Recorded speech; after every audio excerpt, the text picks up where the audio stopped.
सावन का कामिका एकादशी व्रत कथा।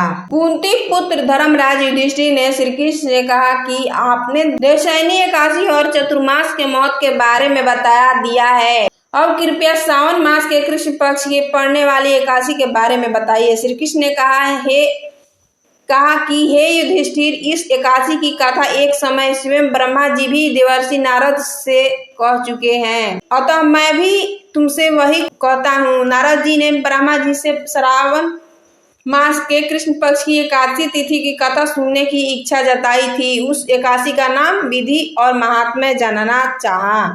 ब्रह्मा ने कहा, हे नारद, श्रावण मास के कृष्ण पक्ष का नाम कामिका एकादशी है। इस एकादशी व्रत को सुनने मात्र से वाजपेयी यज्ञ का फल मिलता है। इस तिथि का शंख चक्र एवं गदाधारी श्री विष्णु का पूजन होता है। उनकी पूजा करने से जो फल मिलता है सो सुनो।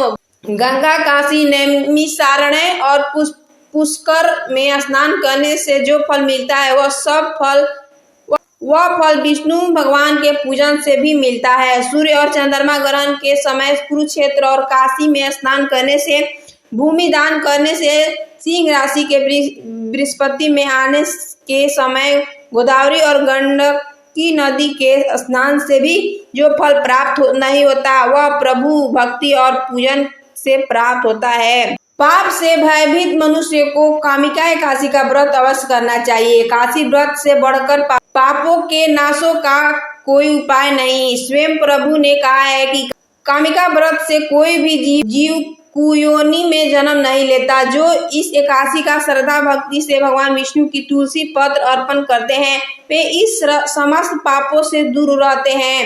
हे नारद, मैं स्वयं श्री हरि की प्रिय तुलसी के सदैव नमस्कार करता हूँ। तुलसी के दर्शन मात्र से ही मनुष्य के समस्त पाप नष्ट हो जाते हैं और इसके स्पर्श से मनुष्य पवित्र हो जाता है। एक कथा के अनुसार प्राचीन काल में एक गांव में एक ठाकुर जी थे। क्रोधी ठाकुर का एक ब्राह्मण से झगड़ा हो गया और क्रोध में आकर ठाकुर से ब्राह्मण का खून हो जाता है।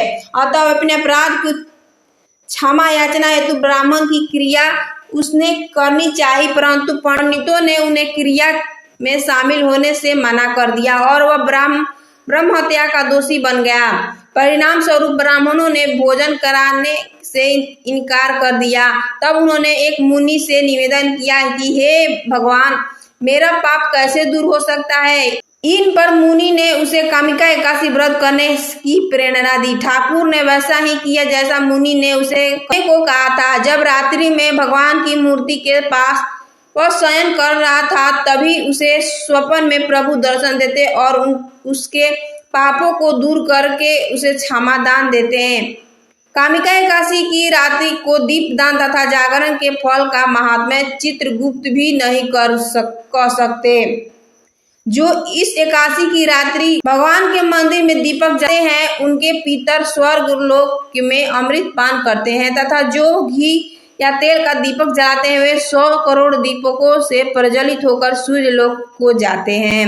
ब्रह्मा जी कहते हैं कि हे नारद, ब्रह्म हत्या तथा भ्रूण हत्या आदि पापों को नष्ट करने वाली इस कामिका एकादशी का व्रत मनुष्य को यत्न के साथ करना चाहिए। कामिका एकादशी के व्रत का महात्म्य श्रद्धा से सुनने और पढ़ने वाला मनुष्य सभी पापों से मुक्त होकर विष्णु लोक को जाता है। कहते हैं कि कामिका एकादशी पर सात्विक मन से भगवान विष्णु की पूजा करने और व्रत रखने से पुराने पापों भी नष्ट हो जाते हैं। इस दिन का व्रत इसीलिए भी माना जाता है क्योंकि इससे मन की सच्ची इच्छाएं पूरी होती है। भगवान श्री हरि सर्वोपरि हैं। वे अपने भक्तों को निश्चित भक्ति से सहज ही प्रसन्न हो जाते हैं। तुलसी जी भगवान विष्णु की प्रिया है। भगवान श्री हरि हीरे मोती सोने चांदी से इतने प्रसन्न नहीं होते जितने प्रसन्नता उन्हें तुलसी दल के अर्पण करने से होती है। अगर आपको वीडियो अच्छी लगी तो चैनल को लाइक, सब्सक्राइब, दोस्तों के साथ शेयर कर देना। धन्यवाद। राधे राधे।